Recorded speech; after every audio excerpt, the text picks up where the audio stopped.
Welcome back to the channel. It's always a sacred gift to share this space with you.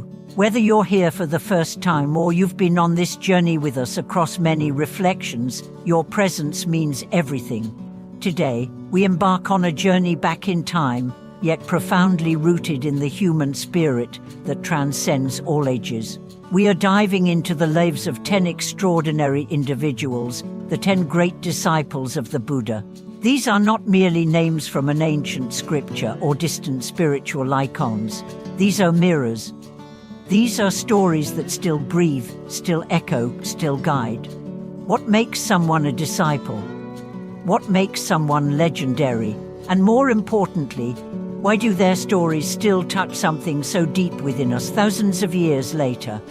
These 10 disciples, each designated with a unique spiritual mastery, wisdom, discipline, supernatural insight, oratory skill, devotion, and more, form the bedrock of the early Sangha, the Buddha's original spiritual community.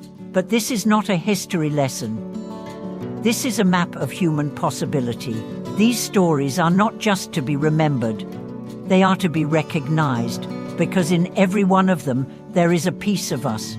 Let us begin with Sariputta, often remembered as the wisest among the Buddha's followers. His mind was sharp as a blade, yet his humility was deeper than any ocean. Born into a lineage of Brahmanas, he mastered philosophical debate at a young age. But wisdom was not enough. He was not looking for knowledge, he was looking for truth. And when he heard the Buddha speak for the first time, he recognized it not because he agreed, but because something in him remembered. Sariputta's story is a reminder that true wisdom is not just intellect. It is the ability to let go of previous truths in the face of a deeper one. He was always learning, always questioning, and yet utterly surrendered.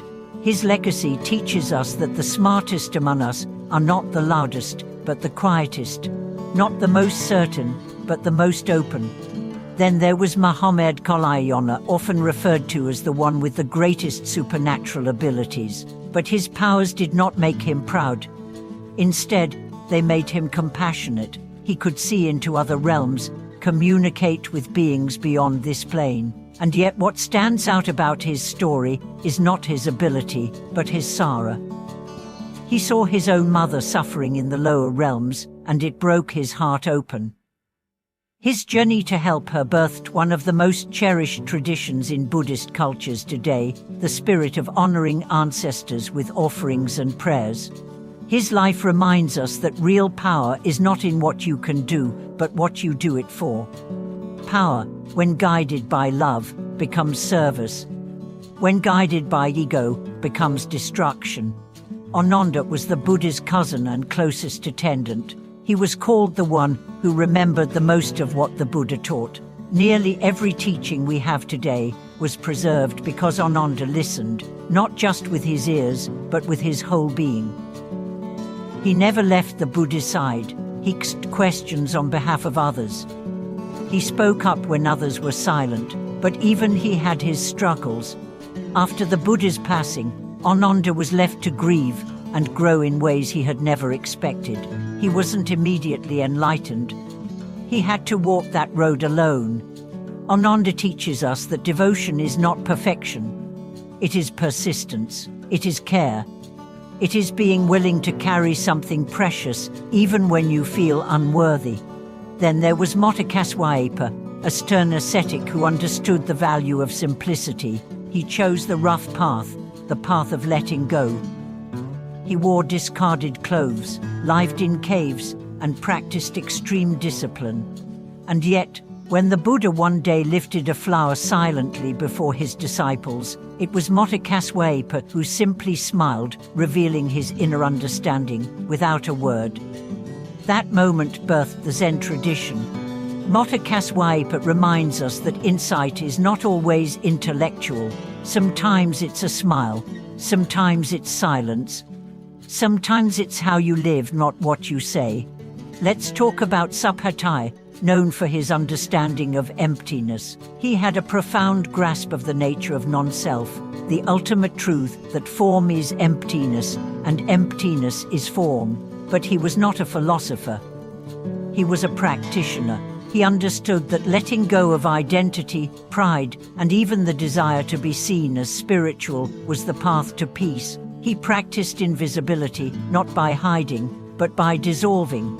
Subhatai teaches us that the deepest truths can't be shouted. They can only be lived. Then there's Rahula, the Buddha's own son. Imagine that burden. Born into royalty, destined for a throne, and then left behind by his father in search of enlightenment. Later, he joins the monastic order and begins his own journey. Rahula's story is not about privilege.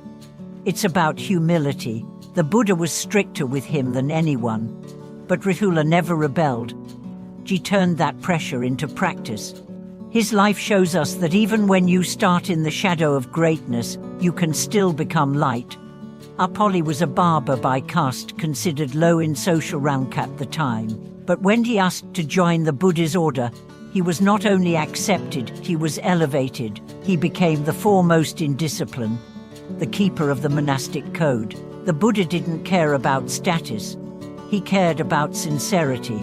Upali's story proves that the noblest path is open to all, not just the elite, not just the educated, but anyone with a heart devoted to the truth.